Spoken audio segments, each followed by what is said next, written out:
وقال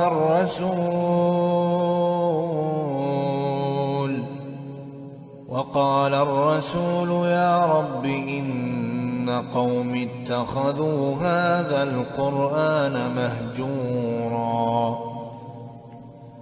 وكذلك جعلنا لكل نبي عدوا من المجرمين وكفى بربك هاديا ونصيرا